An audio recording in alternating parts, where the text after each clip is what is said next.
سب سے پہلے قرآن ہی کی طرف آتے ہیں۔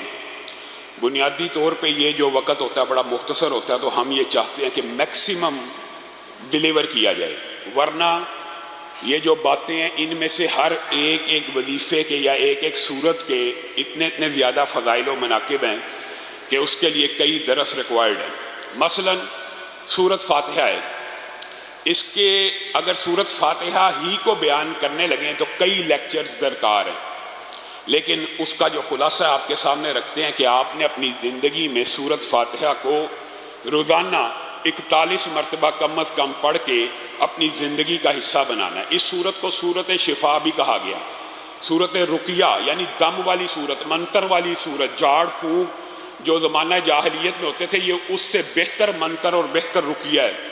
سبع من المثانی، بار بار پڑھے جانے والی آیات کہا گیا۔ یہ ایک ایسی صورت ہے کہ جس کو آسمان سے وہ فرشتے لے کر نازل ہوئے جو زمین کے اوپر بھی پہلے کبھی نہیں اترے تھے۔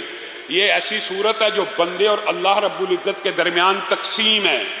بندہ اللہ کی حمد بیان کرتا ہے، بزرگی بیان کرتا ہے، اللہ تعالیٰ جواب دیتا ہے کہ بندے نے میری بزرگی بیان کی، بندے نے میری حمد بیان کی۔ یہ میرے اور میرے بندے کے درمیان ہے، جو مانگے گا ملے گا، پھر بندہ جو مانگتا ہے اس کو عطا کر دیا جاتا ہے۔ یہ صورت کے حوالے سے ابو سعید خدری کی مشہور روایت آپ لوگوں کو ذہن میں ہونی چاہیے۔ لوگ پوچھتے ہیں کہ شفا کے لیے وظیفہ بیان کریں، شفا کیسے ملے گی؟ ابو سعید خدری بیان کرتے ہیں کہ ایک قبیلے کے پاس ہم گئے، ان کے سردار کو کسی جانور نے، مودی جانور نے، بچھو یا سام نے ڈس لیا ہوا تھا۔ انہوں نے ہماری میزبانی نہ کی، لیکن جب اس نے ڈس لیا تو وہ آپ آئے اور کہنے لگے آپ میں سے کوئی منتر جانتا ہے، کوئی دم جانتا ہے، ہمارے سردار کو کر دے۔ تو ہم نے کہا آپ نے ہماری میزبانی نہیں کی، ہم اجرت لیں گے۔ پھر یہ صحابہ گئے اور انہوں نے وہ جو اس کو سانپ نے یا بچھو نے کاٹا ہوا تھا وہاں پر سورۃ فاتحہ کا دم کیا، اور ترمذی شریف میں آتا ہے وہ دم صحابہ نے اپنے اجتہاد سے 7 مرتبہ کیا۔ یہاں سے یہ بات ثابت ہوتی ہے ہر وہ دم جس میں شرک نہ ہو، اللہ اور رسول نے صرف دم کی یہ پابندی لگائی ہے کہ اس میں شرک نہ ہو، مبہم نہ ہو، غیر وعدے نہ ہو۔ عدد کا تعین کرنا یہ شرک نہیں ہے۔ عدد کا تعین تجربے اور مشاہدے کی دنیا علاج کا باب ہے، مفتوح ہے۔ اس صحابی نے بھی اجتہاد کرتے ہوئے 7 مرتبہ سورۃ فاتحہ کو جہاں بچھو یا سانپ نے کاٹا تھا وہاں دم کیا، زہر کا سارا اثر ختم ہو گیا 7 دفعہ پڑھنے سے۔ ان کو انہوں نے معاوضے میں بکریاں لی تو صحابہ نے کہا اب ہمیں بانٹ لینی چاہیے۔ انہوں نے کہا کبھی نہیں ہو سکتا، پہلے رسول اللہ سے پوچھیں گے اس دم کے بدلے میں جو بکریاں ملی ہیں کیا وہ جائز بھی ہیں کہ نہیں۔ تو رسول اللہ صلی اللہ علیہ وسلم کی یہ مشہور حدیث ہے، مختصر آپ کے سامنے رکھی ہے۔ رسول اللہ صلی اللہ علیہ وسلم نے کہا کہ آپ کو کس نے بتایا تھا کہ یہ سورت منتر ہے، یعنی سورت رقیہ ہے، اس کے اندر اتنی تاثیر ہے، بتانے والا تو میں ہی ہوں نا، میرا بھی ان بکریوں میں حصہ رکھو۔ مذاق کیا، دل لگی کی صحابہ کے ساتھ۔ بہن اسی طرح ایک اور واقعہ، بھیڑیوں سے جکڑے ہوئے مجنون، مرغی کے دورے کی بات نہیں، مجنون عقل جاتی ہوئی پاگل کے بارے میں حدیث ہے کہ اس کے اوپر بھی ایک صحابی نے دم کیا سورت فاتحہ کا، وہ تندرست ہو گیا، بالکل درست ہو گیا۔ ان کو بھی 100 بکریاں ملی، انہوں نے بھی آ کے رسول اللہ سے پوچھا تھا کہ کیا میں یہ بکریاں لے سکتا ہوں، میرے لیے جائز ہے؟ تو رسول اللہ نے کہا تھا وہ جو باطل جھاڑ پھونک کے ذریعے مال کماتے ہیں تمہارے لیے بہت بہتر ہے کہ تم اللہ کے کلام سے اگر کسی کو دم کرو اور شفا مل جائے تو گویا یہ معاوضہ جو غلط العام ہے معاشرے میں کہ قرآن پاک پڑھانے کا جی معاوضہ نہیں ہونا چاہیے، یہ بہترین معاوضوں میں سے ایک معاوضہ ہے۔ ٹھیک ہے، دین کی تبلیغ کا ایک بندہ افورڈ کر سکتا ہے، وہ نہ چارجز لے، لیکن یہ کہنا کہ علماء ان کو زکوٰۃ نہیں، یہ جی زکوٰۃ کی خاطر یا چندے کی خاطر، یا یہ جو قاری ہیں آپ خود غور کریں آپ کے ذہن کے اوپر کیسے کیسے پردے ڈلے ہوئے ہیں۔ میتھمیٹکس کا ٹیچر ہو، سائنس بیولوجی کیمسٹری کا ٹیچر ہو، اس کو آپ ہزاروں روپے دیتے ہیں، قاری کی آج بھی تنخواہ 5000 ہے، آج بھی گھر آتا ہے جاتا ہے، پٹرول افورڈ کرتا ہے۔ یہ آپ کو غور و فکر کرنا چاہیے کہ یہ سونا ہے، وہ آپ کے بچے کو مستقبل کے لیے ایک عظیم الشان کتاب کی تعلیم دے رہا ہے جو اس کی زندگی اور آخرت کو سنوارنے کے لیے ہے۔ یہ تو آپ کے ظرف کی بات ہے، آپ یہ باتیں کرتے ہیں کہ جی اس کے چارجز یہ 100% جائز ہیں، یہ بات یہاں سے سمجھ آتی ہے۔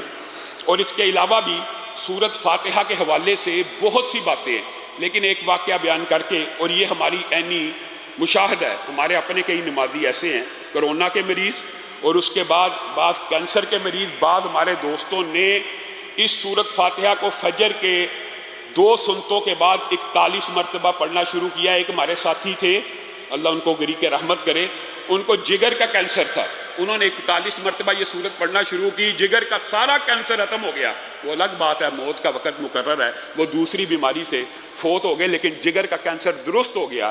اسی طرح ہمارے ایک دوست تھے عبید الرحمن محسن صاحب نے خود یہ واقعہ بیان کیا اور ہمیں بھی بتایا، اور ان کی لیکچرز میں موجود ہے کہ بلڈ کینسر آخری سٹیج جس کا کوئی علاج نہیں تھا، ان کو انہوں نے یہ وظیفہ بتایا کہ 41 مرتبہ سنتوں کے بعد فجر کی یہ پڑھا کریں۔ تو وہ جو بلڈ کینسر کا مریض تھا جس کو ڈاکٹروں نے کہا تھا بس اب بیڈ کے اوپر چلا جا، اور اس کی شادی میں 6 ماہ کا صرف وقت تھا، انہوں نے کہا شادی نہ کرنا، ظلم کرو گے بچی کے اوپر، انہوں نے ان کو وظیفہ بتایا، آج وہ بندہ، اس کے 3 بچے موجود ہیں اور وہ زندہ ہے اللہ کے فضل و کرم سے۔ یہ سورت فاتحہ کو آپ نے اپنی زندگی میں اس طرح پکڑنا، کم از کم 41 مرتبہ۔ بیٹھ جائیں بیٹا، بیٹھ جائیں۔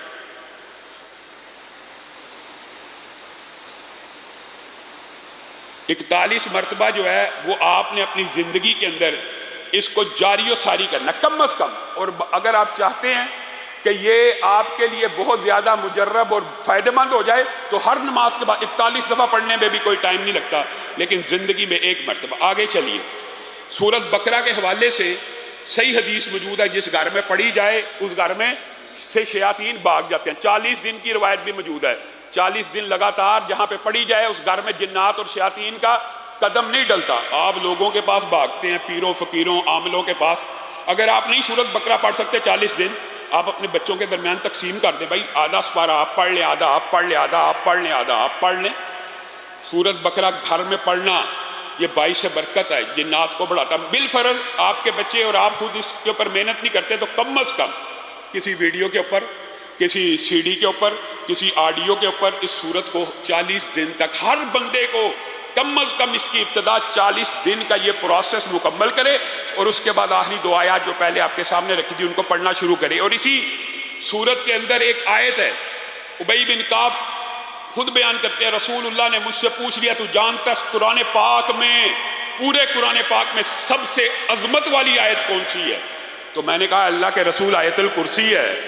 تو رسول اللہ صلی اللہ علیہ وسلم خوش ہو گئے اور سینے پہ پیار سے ہاتھ مارا، اے ابو المنظر، ابو المنظر بھی کہہ سکتے ہیں، اور عربی میں یا حرف ندا اس کی وجہ سے، اے ابو المنظر تجھے یہ تیرا علم مبارک ہو، تو نے درست پہچانا اس کلام حمید میں سب سے عظمت والی اگر کوئی آیت ہے تو آیت الکرسی ہے۔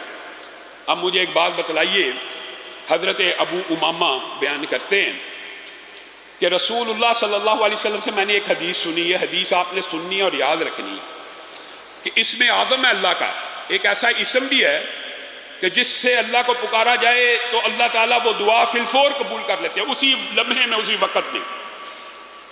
اور ابو امامہ کہتے ہیں رسول اللہ صلی اللہ علیہ وسلم نے فرمایا وہ اسم اعظم سورت بقرہ میں بھی ہے، سورت آل عمران میں بھی ہے، اور سورت طٰہٰ میں بھی ہے۔ کہا رسول اللہ نے بس مجھے میرے سامنے یہ بات کی تو میں سورت بقرہ کھول کے بیٹھ گیا، سورت آل عمران کھول کے بیٹھ گیا، سورت طٰہٰ کھول، یہ صحابی کا قول ہے، رسول اللہ سے سنا اور اس کے اوپر غور و فکر کرنے لگے کہ یہ کیا رسول اللہ نے بات کی ہے۔ کہا پھر میں سورت بقرہ کی اس آیت پہ پہنچا، اللہ لا الہ الا هو الحی القیوم، تو میرے ذہن میں آیا کہ اسی سے ملتی جلتی 2 آیتیں آل عمران میں اور طٰہٰ میں موجود ہے، الف لام میم، اللہ لا الہ الا هو الحی القیوم وَأَنَتِ الْوُجُوهُ لِلْحَيِّ الْقَيُّومِ، یہ تینوں آیتیں کہا مجھے مل گئی اور مجھے پکا یقین ہو گیا، یعنی تینوں آیتوں میں کیا چیز ایک سی ہے۔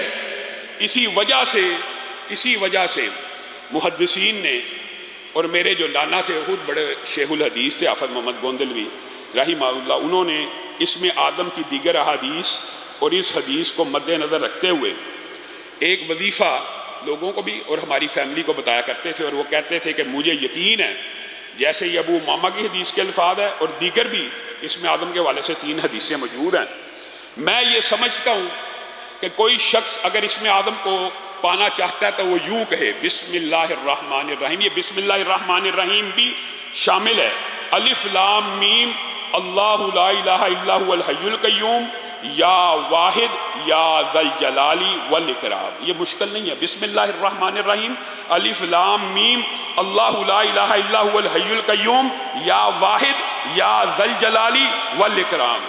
اور ان کا یہ کہنا تھا، میں نے اپنے جتنے نمازیوں کو، اور اللہ کے فضل و کرم سے تحدیث نعمت کے طور پہ کہہ رہا ہوں، ان کا ہی صدقہ جاری ہے، جس ساتھی کو یہ وظیفہ بتایا کہ یہ 313 مرتبہ پڑھ کے اسم اعظم کا واسطہ دے کے اللہ سے دعا کریں، آج تک ابھی تک مجھے کسی شخص نے یہ نہیں کہا کہ میری دعا قبول نہیں ہوئی۔ ہاں یہ ضرور کہا ہے کہ ابھی 313 کے درمیان کئی دفعہ پڑھتے پڑھتے شیطان، اس طرح کے وظائف پڑھتے ہوئے شیطان وسوسے ڈالتا ہے، مانتے ہیں تو پورے نہیں ہو سکے۔ تو جو بندہ یہ سمجھتا ہے ایک دفعہ 313 مرتبہ ایک نشست میں نہیں پڑھا گیا، توڑ توڑ کے پڑھ لے، کوئی حرج کی بات نہیں ہے۔ 7 دن 8 دن آپ تجربہ کر کے دیکھ لیں، یہ 313 مرتبہ اسم اعظم کا وظیفہ پڑھیں، اور کوئی بھی دعا جو آپ سمجھتے ہیں، علماء کے پاس آتے ہیں دعا کرانا شرعی وسیلہ جائز وسیلے کی قسم ہے، لیکن آپ خود کیوں نہیں کرتے؟ اس اسم اعظم کا واسطہ دے کر اللہ رب العزت سے مانگیں، اللہ تعالیٰ وہ دعا آپ کی اسی وقت قبول و منظور کرے گا۔ آج کے بعد یہ اللہ کا اسم ہے، یہ اللہ کے نام ہے۔ ابو امامہ کی اس حدیث سے اور محدثین کے استدلال سے آج کے بعد زندگی کے اندر اس وظیفے کو بھی اپنا لیجئے۔ اور اسم اعظم کے حوالے سے جو باقی 2 روایات ہیں، ان میں سے ایک روایت یہ بھی ہے کہ رسول اللہ صلی اللہ علیہ وسلم کے سامنے ایک شخص نے کہا، اللہم انی اسألک بانی اشہد انک انت اللہ لا الہ الا انت الاحد الصمد الذی لم یلد ولم یولد ولم یکن لہ کفوا احد۔ یہ وظیفہ بھی قاری صاحب موجود ہیں، جو معتکفین ہیں وہ قراء سے یاد کریں، اور جو ابھی تیزی سے یاد نہیں کر سکتے اس کو، اسم اعظم کے اس وظیفے کو بھی اپنے ذہن میں رکھ لیں، لا الہ الا انت الاحد الصمد الذی لم یلد ولم یولد ولم یکن لہ کفوا احد۔ تو رسول اللہ صلی اللہ علیہ وسلم نے فرمایا تھا، اس شخص نے اللہ سے اسم اعظم سے طلب کیا، اس کی دعا اللہ تعالیٰ ضرور سنے گا۔ اور جو تیسری روایت ہے اسم اعظم کی، اس میں یا ذا الجلال والاکرام کے اور بدیع السماوات کے الفاظ بھی موجود ہیں۔ تو آپ کے لیے یہ تینوں چاروں وظائف اکٹھے کر کے یاد کر کے آیت الکرسی پڑھیں، یہ بسم اللہ الرحمن الرحیم الف لام میم اللہ لا الہ الا هو الحی القیوم یا واحد یا ذا الجلال والاکرام پڑھیں، اور یہ جو وظیفہ آپ کے سامنے رکھا یہ پڑھیں۔ اللہ رب العزت سے جو دعا کرنا چاہیں اسم اعظم کے ذریعے سے اللہ رب العزت قبول کرتا چلا جائے گا۔ آگے چلیے، اسی قرآن پاک کے اندر مسبحات کا بیان ہے کہ رسول اللہ صلی اللہ علیہ وسلم رات سونے سے پہلے مسبحات کی تلاوت کیا کرتے تھے۔ وہ 7 صورتیں ہیں، اسراء، حدید، حشر، صف، جمعہ، تغابن، سورۃ اعلیٰ، یہ 7 صورتیں جو ان الفاظ سے تسبیح رب سے شروع ہوتی ہیں، وہ 7 صورتوں کے اندر پڑھنے کا فائدہ کیا ہے؟ رسول اللہ صلی اللہ علیہ وسلم نے فرمایا، اور ہر روز رسول اللہ رات سونے سے پہلے یہ بھی پڑھ لیا کرتے تھے، اور رسول اللہ صلی اللہ علیہ وسلم نے ان صورتوں کی ایک فضیلت یہ بیان کی، ان میں سے ان صورتوں 7 صورتوں میں ایک آیت صرف ایک سی ہے، ایک آیت اکیلی جو 1000 آیتوں سے افضل ہے، ایک آیت، صرف ایک آیت۔ تو یہ 7 صورتیں اگر آپ پڑھیں گے تو یقینی طور پہ آپ وہ آیت بھی پالیں گے۔ تو اگر ایک آیت کو پالیں گے، ان 7 صورتوں کے پڑھنے کا الگ اجر و ثواب، اس ایک آیت کو پڑھنے کا 1000 آیتوں کا الگ اجر و ثواب آپ کے نامہ اعمال میں لکھ دیا جائے گا۔ اس کو بھی اپنائیے، اس کو بھی یاد کیجئے، سورۃ اسراء، سورۃ حدید، سورۃ حشر، سورۃ صف، سورۃ جمعہ، سورۃ تغابن اور سورۃ اعلیٰ۔ اور یہ پڑھنا اگر آپ پڑھنا شروع کریں تو جب پریکٹس ہو جاتی ہے 20-25 منٹ میں آپ یہ پڑھ سکتے ہیں، اور یہ کوئی زیادہ ٹائم نہیں لگتا۔ آگے چلیے، ابن عباس بیان کرتے ہیں، اور یہ ابن عباس کا قول ہے کہ جو بندہ سورۃ یاسین صبح پڑھتا ہے شام تک اس کے لیے برکت ہے، جو شام کو پڑھتا ہے صبح تک کے لیے اس کے لیے برکت ہے۔ یہ ہے تو قول صحابی، ہے تو قول صحابی، لیکن یہ تجربہ، مشاہدہ اور بعض لوگوں کی رائے یہ بھی ہے کہ جب کوئی صحابی اس قسم کا ثواب بیان کرے تو وہ روایت حکماً مرفوع ہوتی ہے کہ اس نے رسول اللہ صلی اللہ علیہ وسلم سے سنا۔ یقینی طور پہ، بدیہی طور پہ یہ بات، یہ اس لیے ان روایات کو حکماً مرفوع بھی کہا جاتا ہے۔ اور انہی عبداللہ ابن عباس سے یہ روایت بھی ملتی ہے کہ انہوں نے رسول اللہ کے پاس آئے ایک دن اور آ کے کہنے لگے، اللہ کے رسول دل میں کچھ ہے۔ رسول اللہ نے سمجھ لیا کہ کیا ہے، رسول اللہ نے پوچھا کیا کوئی شک ہے، شبہ ہے؟ ایمان کی ایک نشانی یہ بھی ہوتی ہے کہ خیالات اور وسوسے آتے ہیں انسان کو. ایمان کے اندر وسوسے کا آ جانا کوئی اچنبے کی بات نہیں ہے. تو جب اتنے بڑے جلیل القدر صحابی مفسر قرآن کے دل میں وسوسہ یا شبہ آ سکتا ہے اور رسول اللہ جج بھی کر گئے کہ کیا کوئی شک اور شبے کی بات ہے، عبداللہ ابن عباس خاموش رہے، کہا وہ بات میں آپ کو بیان ہی نہیں کر سکتا. یعنی اس قسم کا شدید شبہ تھا. تو رسول اللہ صلی اللہ علیہ وسلم نے کہا تھا هو الاول والآخر والظاہر والباطن وهو بكل شيء علیم. اس ایک آیت کی تلاوت کرو، اس ایک آیت کی تلاوت کرو، اس ایک آیت کو پکڑ لو، یہ دلوں میں اٹھنے والے ہر قسم کے وسوسے، شبہات اور شکوک کو دور کر دے گی ایک آیت.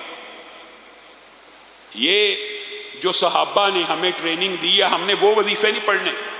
ہم نے کون سے پڑھنے ہیں؟ جی گھر کے چاروں طرف کیل ٹھوک دو، جی گھر کے چاروں کونوں پہ یہ کاغذ رکھ دو، جی الو کا خون لے آؤ، جی چیل کا پر لے آؤ، جی شیر کا بال لے آؤ.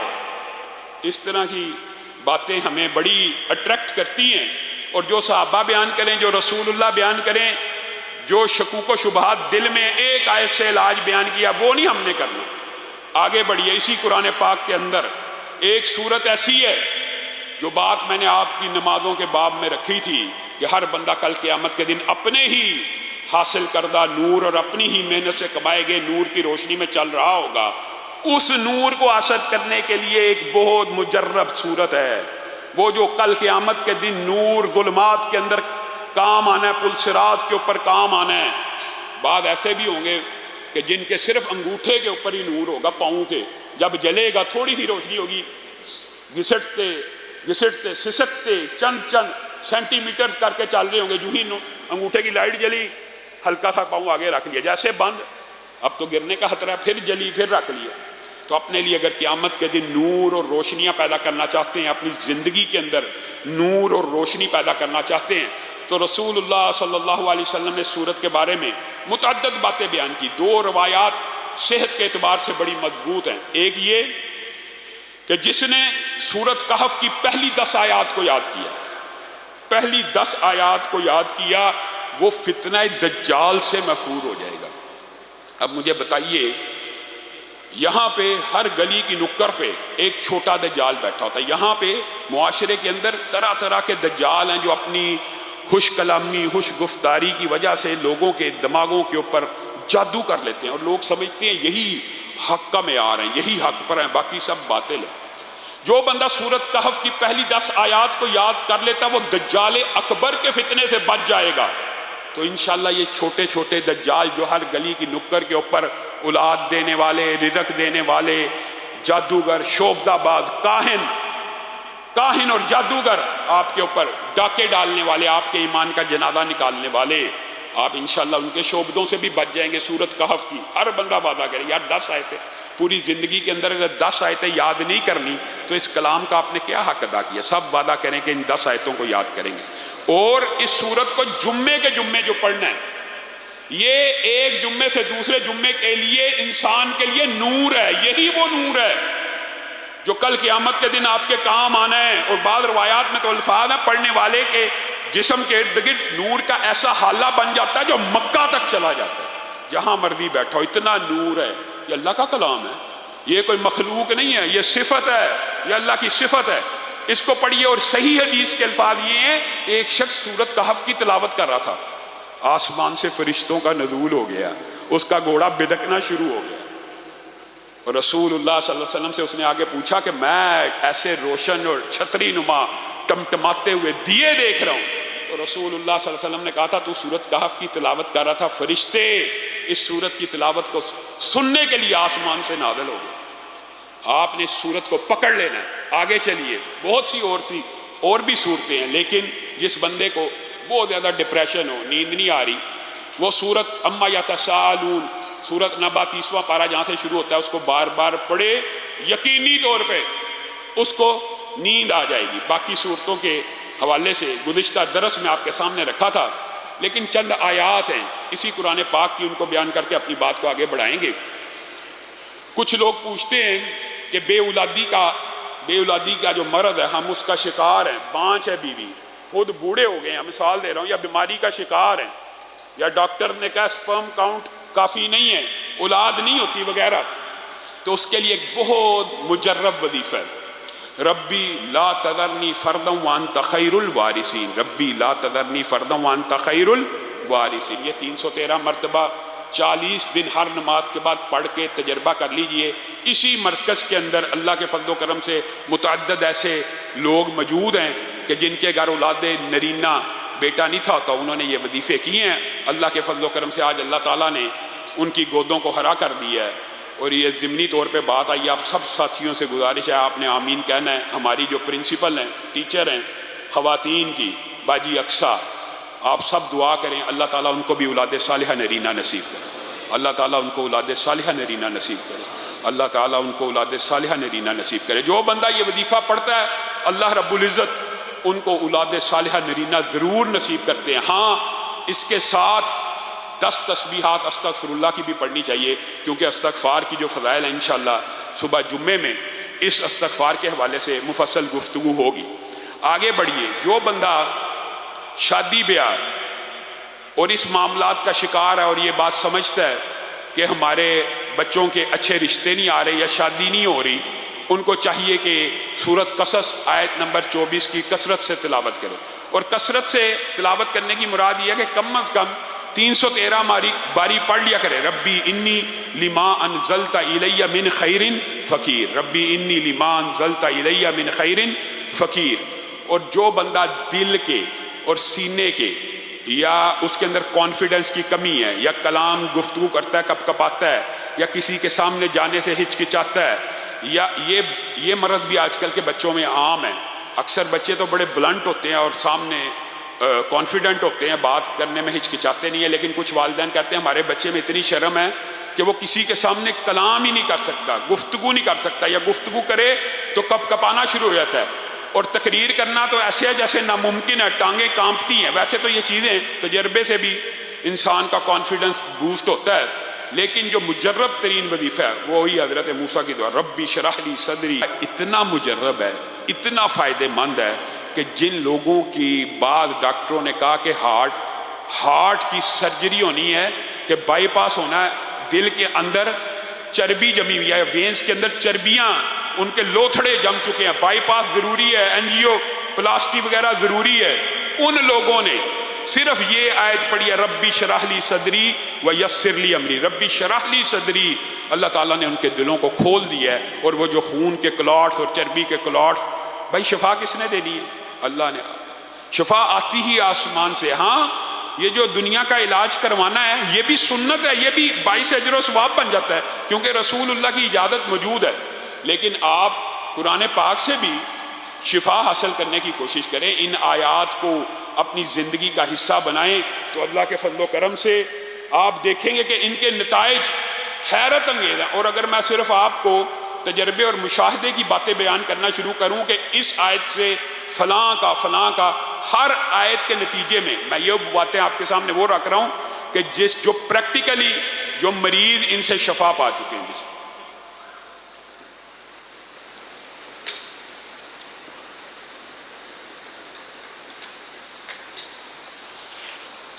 آگے بڑھیے، یہ تو قرآن کی بعض آیات اور صورتوں کے حوالے سے آپ کے سامنے باتوں کو رکھ دیا۔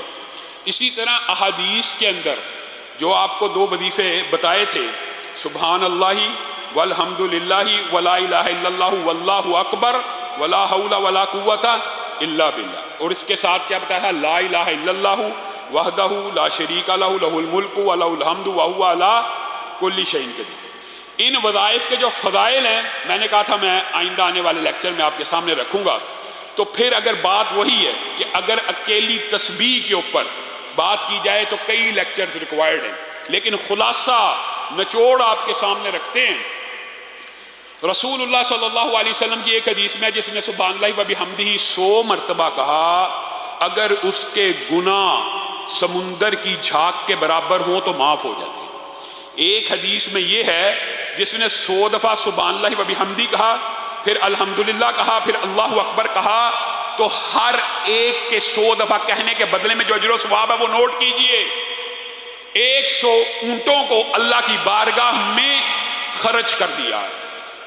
100 اونٹوں کو مکہ کے اندر قلادہ پہنے ہوئے، یعنی ایسے اونٹ جو حج کی نیت سے ہوں، یا ایسے اونٹ جن کو مکہ میں ذبح کر دیا جائے، ان کا اجر و ثواب. اور ایسا 100 گھوڑا جو جہاد فی سبیل اللہ کے لیے وقف کر دیا جائے.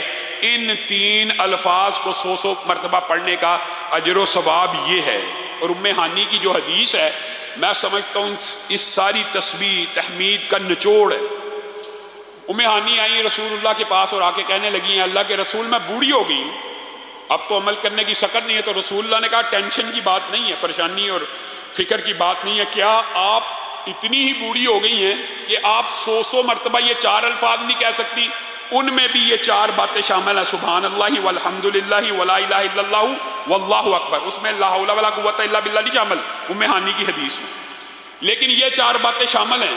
اور رسول اللہ نے ان 4 کے بارے میں جو اجر بتایا، آپ سن کے حیران رہ جائیں گے. ام ہانی اے ام ہانی، اگر آپ یہ 4 الفاظ کہیں گی، سبحان اللہ والحمد للہ ولا الہ الا اللہ واللہ اکبر، تو ایک پہلے سبحان اللہ 100 دفعہ کہنے کی وجہ سے اسماعیل کی اولاد میں سے 100 گردنوں کی آزادی کا اجر اور ثواب آپ کے نامہ اعمال میں لکھ دیا جائے گا.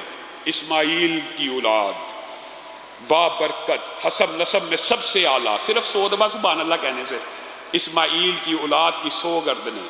پھر کہا 100 اونٹ حرج کرنے کا ثواب، پھر کہا 100 گھوڑے حرج کرنے کا ثواب، اور پھر لا الہ الا اللہ کے بارے میں کہا. راوی کہتا میرا خیال ہے یہاں پہ ان کو وہم ہوا اور کہنے لگے رسول اللہ صلی اللہ علیہ وسلم نے یہ فرمایا تھا کہ لا الہ الا اللہ تو زمین و آسمان کے درمیان جتنی بھی خلا ہے سب کو اجر و ثواب سے بھر دے گا. اب آپ بتائیے، اور یہی وہ وظیفہ ہے جو اسراء کی رات آپ نے مشہور حدیث سنی ہوئی ہے نا، کہ جبریل امین رسول اللہ صلی اللہ علیہ وسلم کے ساتھ تھے اور حضرت ابراہیم سے ملاقات ہوئی، اور حضرت ابراہیم نے رسول اللہ کو کہا حقیقت میں جنت ایک چٹیل میدان ہے، اللہ کے رسول اپنی امت کو میرا یہ پیغام پہنچا دیجیے. کتنے عظیم محسن نبی اور پیغمبر ہیں کہ وہاں بیٹھے بھی امت کی فکر ہو رہی ہے، اور اپنے بیٹے محمد صلی اللہ علیہ وسلم کو کہہ رہے ہیں اپنی امت کو میرا پیغام پہنچا دیجیے، اور رسول اللہ نے ان کا پیغام ہم تک پہنچا دیا.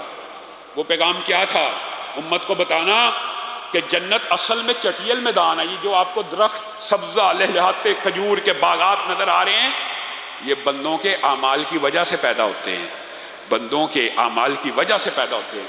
رسول اللہ نے پوچھ لیا وہ کس چیز سے پیدا ہوتے ہیں. 2 روایتیں دونوں کو اکٹھا کیا جائے تو اللہ کے فضل و کرم سے یہ 5 باتیں جو آپ کے سامنے رکھی تھی اس میں شامل ہیں. ایک روایت میں اکیلا آتا ہے کہ رسول اللہ کو ابراہیم نے کہا لا حول ولا قوت الا باللہ، جنت کا باغ ہے، جنت کا درخت ہے. اے اللہ کے رسول، ابراہیم اپنے بیٹے کو کہہ رہے ہیں اپنی امت کو بتاؤ کہ اگر جنت کے اندر درخت اگانا چاہتا ہے تو لا حول ولا قوت الا باللہ پڑھ لیا کرے. اور دوسری روایت کے کیا الفاظ ہیں؟ سبحان اللہ والحمد للہ ولا الہ الا اللہ واللہ اکبر. اے محمد صلی اللہ علیہ وسلم، امت کو یہ پیغام دینا ان الفاظ کے ذریعے جنت میں درخت اور باغات تیار ہوتے ہیں. آپ نے اپنی زندگی کے اندر جو آپ کو بات کہی ہے نا 100 مرتبہ، اس کو بڑھاتے چلے جائیں. جتنا بڑھائیں گے سبحان اللہ والحمد للہ ولا الہ الا اللہ واللہ اکبر ولا حول ولا قوت الا باللہ، کنفرم گارنٹی. 100 باغ 100 درخت تو لگ گئے اکیلے لا حول ولا سے، 100 ان 4 کی وجہ سے لگ گئے، 200 تو لگ گئے نا، پھر 100 اونٹ تو قربان ہو گئے نا، 100 گھوڑے جہاد فی سبیل اللہ پہ چل پڑے نا، 100 اسماعیل کے گردنوں کی آزادی کا ثواب تو مل گیا نا، زمین و آسمان کا خلا پورے کا پورا بھر گیا آپ کی نیکیوں سے. اور کیا چاہیے؟ اور کیا چاہیے؟ ایک بدو آ گیا رسول اللہ کے پاس. بدو آپ کو پتا دیہاتی ہوتے ہیں اور ان کے مزاج میں بڑا اکھڑ پن ہوتا ہے. اللہ کے رسول کو آگے کہنے لگا مجھے یہ بتائیے کون سی چیز ہے جو میرے لیے فائدہ مند ہے.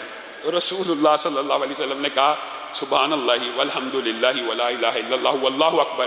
یہ 4 چیزیں آپ کو بڑا نفع پہنچائیں گی، بڑا فائدہ پہنچائیں گی، برکت پہنچائیں گی. وہ بدو پیچھے چلا گیا، تھوڑی دیر بعد پھر آ گیا، کہنے لگا آپ نے مجھے بتا تو دی ہیں باتیں، لیکن یہ ساری تو رب کے لیے ہیں، یہ ساری تو اللہ کے لیے ہیں، میرے لیے اس میں کیا ہے؟ تو رسول اللہ صلی اللہ علیہ وسلم مسکرانا شروع ہو گئے اور کہنے لگے جب تو یہ الفاظ پڑھ لیا کر تو بعد میں کہا کر اللہم اغفر لی، اللہم ارحمنی، اللہم ارزقنی۔ تو اللہ تعالیٰ جب تو سبحان اللہ کہے گا، اللہ کہے گا تو نے سچ فرمایا، الحمدللہ کہے گا اللہ کہے گا تو نے سچ فرمایا، لا الہ الا اللہ کہے گا اللہ کہے گا تو نے سچ فرمایا، اللہ اکبر کہے گا اللہ کہے گا تو نے سچ فرمایا۔ جب 4 دفعہ اللہ کہے گا تو نے سچ فرمایا، پھر تو کہے گا نا اللہم ارحمنی، اللہم اغفر لی، اللہم ارزقنی، تو اللہ کہے گا میں نے تجھے عطا کیا، میں نے تجھے عطا کیا، میں نے تجھے عطا کیا۔ صحابہ بیان کرتے ہیں اللہ کی قسم ہم نے اس بدو کا عجیب انداز دیکھا، وہ اپنی 7 انگلیوں کے اوپر ان حروف کو یاد کرتے ہوئے باندھ کے چلا گیا، گویا اجر و ثواب کے پہاڑ اپنے مقدر میں لے کر چلا گیا۔ یہ رسول اللہ صلی اللہ علیہ وسلم کے بتائے گئے وظیفے ہیں، اور ایک حدیث تو اتنی عجیب اس حوالے سے ملتی ہے کہ بندہ حیران رہ جاتا ہے۔ یہ تو 100 دفعہ آپ کو کہا ہے نا، اگر لا الہ الا اللہ وحدہ لا شریک لہ لہ الملک و لہ الحمد وہو علی کل شیء قدیر کے ساتھ سبحان اللہ والحمد للہ ولا الہ الا اللہ واللہ اکبر ولا حول ولا قوۃ الا باللہ بستر پہ آ کر 1 دفعہ پڑھا جائے، 100 دفعہ کی بات اب نہیں ہو رہی، 1 دفعہ، صرف 1 دفعہ، حدیث ہے سمندر کے جھاگ کے برابر بھی گناہ ہو تو معاف ہو جاتے ہیں۔ یہی وہ وظیفہ کہ جس کی آپ کو میں کئی مرتبہ تلقین کرتا ہوں، اس کی ٹریننگ اس طرح حاصل کریں کہ آنکھ کھلے آنکھ بند ہو، یہ وظیفے منہ پہ ایسے جاری ہوں رات کے۔ یہی وہ وظیفہ ہے جو پہلے بھی آپ کے سامنے رکھا تھا کہ اگر رات میں سوتے ہوئے اچانک آنکھ کھل گئی تو آپ کے منہ سے یہ کلمات ادا ہوئے، یہ بھی اسم اعظم سے بھی زیادہ تیز رفتار ہے دعاؤں کو قبولیت کے لیے۔ اس وقت اگر آپ نے یہ الفاظ کہہ دیے لا الہ الا اللہ وحدہ لا شریک لہ لہ الملک و لہ الحمد وہو علی کل شیء قدیر، سبحان اللہ والحمد للہ ولا الہ الا اللہ واللہ اکبر ولا حول ولا قوۃ الا باللہ، آنکھ کھلی یہ الفاظ کہہ دیے۔ اب آپ جو دعا اللہ رب العزت سے اچانک اٹھے ہیں کریں گے، ان کلمات کو ادا کرنے کے بعد اللہ پر واجب ہے وہ آپ کی دعا کو ضرور سنے گا۔ بتائیے اور آپ کس در بدر کہاں پہ گھومتے پھرتے ہیں، کس جگہ کی ٹھوکریں کھاتے ہیں، کبھی حجر پہ، کبھی شجر پہ، کبھی قبر پہ، کبھی مزار پہ۔ اللہ کے بندو، اللہ دینے والا ہے، اللہ عطا کرنے والا ہے۔ رسول اللہ نے یہ پیغام پوری امت تک پہنچا دیا، وظائف بتائیں، یعنی رسول اللہ نے کیا کوئی کسر چھوڑی ہے؟ لوگ پوچھتے ہیں جی بڑی مشکلات ہیں، ڈپریشن ہے، بندش ہو گئی ہے، تویدات ہو گئی ہیں، نقصان پہنچ رہا ہے، ایول آئی ہے، نظر بد ہے۔ امت کے لیے یہ بہت خطرے کی بات ہے۔ رسول اللہ صلی اللہ علیہ وسلم کے یہ فرامین موجود ہیں کہ امت کا ایک بڑا حصہ نظر بد کی وجہ سے قبروں میں چلا جائے گا۔ نظر لگتی ہے، برحق ہے، بچنا کیسے؟ پیر فقیر کے پاس جا کے، کسی مولوی علامہ کے پاس جا کے؟ رسول اللہ صلی اللہ علیہ وسلم نے فرما دیا جو بندہ صبح اٹھے یہ حفاظت کے جو اذکار ہیں نا یہ بھی کرنے ہیں، ان میں آیت الکرسی شامل ہے، ان میں جو گزشتہ درس میں چاروں کل بتائے تھے وہ بھی شامل ہیں۔ اور آیت الکرسی کے حوالے سے ایک بات یاد رکھیے گا، نچوڑ 3 حدیثوں کا نچوڑا آیت الکرسی کی، ایک بات ضمنی طور پہ پھر ذہن میں آئی ہے تو یاد رکھ لیں۔ حضرت ابو ہریرہ کی حدیث، حضرت ابو ایوب انصاری کی حدیث، حضرت ابی بن کعب کی حدیث، یہ ساری حدیثوں کو جمع کیا جائے تو جو بندہ رات کو سونے سے پہلے آیت الکرسی پڑھتا ہے، اللہ آسمان سے ایک اس کا گارڈ اور محافظ نازل کر دیتے ہیں۔ یہاں پر کوئی پولیس والے یا پروٹوکول والے آپ کی حفاظت کے لیے آ جائیں، آپ مطمئن ہو جاتے ہیں کہ اب میرے پہ حملہ نہیں ہوگا، اب میں شاید محفوظ ہو جاؤں گا۔ اور انسان کو یہ پروٹوکول مل جائے کہ پولیس کی گاڑیاں آگے پیچھے ہوں حفاظت والی، بڑا خوش ہوتا ہے۔ جس کے پروٹوکول اور حفاظت کے لیے آسمان سے فرشتہ اور محافظ نازل ہو رہا، اس کا کیا؟ 1 دفعہ آیت الکرسی پڑھنے سے ایک محافظ نازل ہو جاتا ہے، 1 دفعہ۔ ابو ہریرہ کی حدیث، ابو ایوب انصاری کی، تینوں نے الگ الگ باتیں، شیاطین نے تینوں کو الگ الگ بات بتائی تھی۔ ایک نے کہا تھا ایک محافظ آیت الکرسی پڑھنے سے آ جائے گا، ساری رات آپ کی حفاظت کرے گا۔ دوسرے نے کہا تھا اگر صبح پڑھیں گے تو شام تک شیطان سے محفوظ، شام کو پڑھیں گے تو صبح تک شیطان سے محفوظ۔ تیسرے نے کہا تھا جس گھر میں پڑھی جائے نہ شیطان آتا ہے نہ نقصان دہ چیز آتی ہے۔ نظر بد کیا ہے؟ نقصان دہ چیز ہے نا، تو اس کے لیے آیت الکرسی کے ساتھ جو 2 وظیفے ملانے ہیں وہ بھی سن لیجئے۔ ایک پہلا وظیفہ ہے اعوذ بکلمات اللہ التامات من شر ما خلق، اعوذ بکلمات اللہ التامات من شر ما خلق. یہ جتنے وظائف ہیں آپ نے سیکھنے ہیں. قاری صاحب موجود ہوتے ہیں معتکفین کے لیے، یہ ان کو ساری دعائیں یاد کروائیں گے، اور جو نہیں ہے وہ بھی سیکھنا چاہیں سیکھیں. بار بار دہرانے سے یہ وظائف منہ کے اوپر چڑھ جاتے ہیں، پھر ایسے لگتا ہی نہیں ہے کہ یاد کرنے کی کوئی دقت ہے. یہ 3 دفعہ صبح اور 3 دفعہ شام پڑھنا ہے. اللہ تعالیٰ ہر قسم کے مخلوقات کے شر سے آپ کو محفوظ کرے گا. اور اسی طرح حفاظت کے وظیفوں میں ایک وظیفہ ہے بسم اللہ الذی لا یضر مع اسمہ شیء فی الارض ولا فی السماء وہو السمیع العلیم. جو بندہ صبح اور شام 3 مرتبہ یہ وظیفہ بھی پڑھتا ہے، اللہ رب العزت اس کو مخلوق کے کسی بھی شر سے محفوظ فرما دیتے ہیں.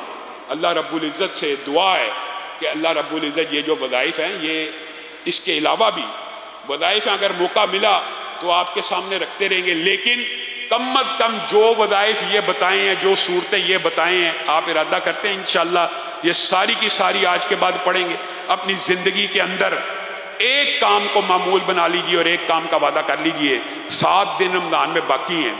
یہ جو قرآن پاک ہے اس کے آخر میں 29واں اور 30واں پارہ ہے میرے بھائیو، 1000 آیتیں. 29ویں اور 30ویں پارے میں 1000 آیتیں ہیں. 1000. ہر آیت ایک معجزہ ہے، اللہ کا کلام ہے. جو بندہ قیام کے اندر 1000 آیتوں کی تلاوت کرتا ہے، اللہ کی قسم بڑا خوش قسمت ہے وہ انسان کہ کل قیامت کے دن اپنے سامنے ایسا خزانہ پائے گا کہ دنیا اور آسمان کے سارے خزانے مل کر اس خزانے کی قیمت کو ادا نہیں کر سکتے. کس کے بدلے میں؟ صرف ایک دفعہ 1000 آیتوں کا قیام. جو حافظ ہیں بیٹھے ہوئے ہیں، 29واں 30واں پارہ اللہ تعالیٰ زبان کے اوپر جاری کرے، میں بلا مبالغہ آپ کو کہتا ہوں صرف 30 یا 32 منٹ میں آپ یہ 2 پارے 2 رکعتوں میں پڑھ سکتے ہیں. لیکن آپ جو آج پہلی دفعہ پڑھے گا ہو سکتا ہے اس کو گھنٹہ لگ جائے، لیکن جس کی عادت ہو جائے تو کچھ باتیں ایسی ہوتی ہیں کہ انسان سمجھتا ہے شاید یہ ایسے لوگ موجود ہیں جو 20 منٹ کے اندر یہ 2 پارے پڑھ لیتے ہیں 2 رکعتوں کے اندر. اور آپ اگر معقول رفتار سے بھی پڑھنا چاہیں تو اللہ کے فضل و کرم سے آپ 30 سے 35 میکسیمم 40 منٹ میں یہ 2 پارے اللہ کے فضل و کرم سے 2 رکعتوں میں پڑھ سکتے ہیں. تو زندگی کی ایک روٹین بنائیے کہ ہر ہفتے میں 1 مرتبہ صحیح، رمضان کے علاوہ رمضان میں تو ہر رات کوشش کیجئے کہ ایک خزانہ اپنے نامہ اعمال میں لکھوانا. یہ 100 دفعہ پڑھنا ہے یہ وظیفہ، یہ 100 دفعہ پڑھنا ہے. اپنے نامہ اعمال میں جنت میں اپنے لیے درخت ان کی کاشت کرنی ہے، کھجور کے درخت لگانے ہیں. لا حول ولا قوت الا باللہ. جنت کا ایک دروازہ بھی ہے. اور رسول اللہ صلی اللہ علیہ وسلم نے ان تسبیحات کو کیا کہا ہے؟ یہ آگ کے سامنے ڈھال ہیں، ڈھال. اور رسول اللہ صلی اللہ علیہ وسلم نے ان تسبیحات کے بارے میں جو باتیں کی ہیں وہ بڑی طویل ہیں. ایک بات کر کے اپنی بات کو ختم کروں گا. آج ہمارے بھائی فرقان الہی سیٹھی صاحب بھی انشاءاللہ گجرانوالہ سے تشریف لا چکے ہیں. آپ سب ساتھیوں نے ان کا درس بھی سننا ہے اور ان کی دعا میں بھی شامل ہونا ہے. یہ جو مہمان دور دراز سے آتے ہیں آپ ان کا اکرام کیا کیجئے اور ان کو بھی لازماً سن کے جایا کیجئے. وہ لمبا دور دراز کا علماء سفر کر کے آتے ہیں آپ لوگوں کے لیے، تو آپ لوگ ان سے کچھ حاصل کریں. جو بات آخر میں کہنا چاہتا ہوں وہ یہ ہے کہ رسول اللہ صلی اللہ علیہ وسلم نے فرمایا جو بندہ سبحان اللہ کہتا ہے نا، الحمدللہ کہتا ہے، اللہ اکبر کہتا ہے، یہ سارے کا سارا وظیفہ پڑھتا ہے. یہ جو تسبیحات تحلیلات ہوتی ہیں نا، یہ انسان کے منہ سے نکل کر جاتی کہیں. ایک تو یہ ہے کہ یہ اکثر نیک اعمال جو ہوتے ہیں نا، وہ جب منہ سے نکلتے ہیں ذکر اذکار، ان کو کیا کیا جاتا ہے؟ فرشتے نوٹ کر لیتے ہیں، رجسٹروں میں رکھ دیتے ہیں، کل قیامت کے دن کام آئیں گے. لیکن یہ تسبیحات تحلیلات یعنی سبحان اللہ والحمد للہ ولا الہ الا اللہ واللہ اکبر ولا حول ولا قوت الا باللہ، آپ 100 دفعہ وعدہ ہے نا ہر روز پڑھیں گے تو اس کا اجر و ثواب کیا ہے؟ یہ منہ سے نکلتے ہیں، فرشتوں نے تو جو نوٹ کرنا کر لیا. یہ اس قدر برق رفتاری سے اور تیز رفتاری سے آسمان کی طرف سفر کرتے ہیں کہ چند لمحوں میں عرش عظیم کے پاس پہنچ جاتے ہیں. عرش عظیم کے پاس، اور عرش عظیم کے ارد گرد چکر کاٹنا شروع کرتے ہیں. حدیث صحیح ہے. اور ان کی آواز شہد کی مکھیوں کی بنبناہٹ جیسی ہوتی ہے. جس طرح آپ کے قریب سے شہد کی مکھی گزرے، آپ کو جو ساؤنڈ آ رہی ہے نا، یہ ساؤنڈ وہ عرش کے ارد گرد پیدا کرنا شروع کر دیتے ہیں. اس ساؤنڈ کی وجہ کیا ہے؟ محدثین نے کیا خوبصورت بات لکھی ہے اور رسول اللہ نے کیا خوبصورت بات بیان کی ہے کہ یہ ساؤنڈ اس لیے ہے کہ کہ یہ اللہ کو ساؤنڈ کے بغیر بھی اللہ کو تو یاد ہو سکتا ہے، لیکن اللہ نے یہ آواز بھی اس لیے پیدا کی ہے کہ یہ ہر وقت اللہ کو یاد کراتے ہیں۔ فلاں ابن فلاں نے اتنے بج کے اتنے منٹ پہ اللہ سبحان اللہ کہا تھا، الحمدللہ کہا تھا، اللہ اکبر کہا تھا، عرش کے ارد گرد چکر کاٹ رہے ہیں اور اللہ کو یاد کرائی جا رہے ہیں اس بندے کے بارے میں جس کو یاد کروانے والے الفاظ اتنے عظیم ہوں۔ اس کو کسی اور وسیلے واسطے ذریعے طریقے کی ضرورت ہے؟ آپ کہتے ہیں عجیب و غریب فلسفے معاشرے میں گڑے ہوئے ہیں۔ اللہ تعالی ہم سب کو ہدایت نصیب فرمائے۔ سبحان ربک رب العزت عما یصفون وسلام علی المرسلین والحمد للہ رب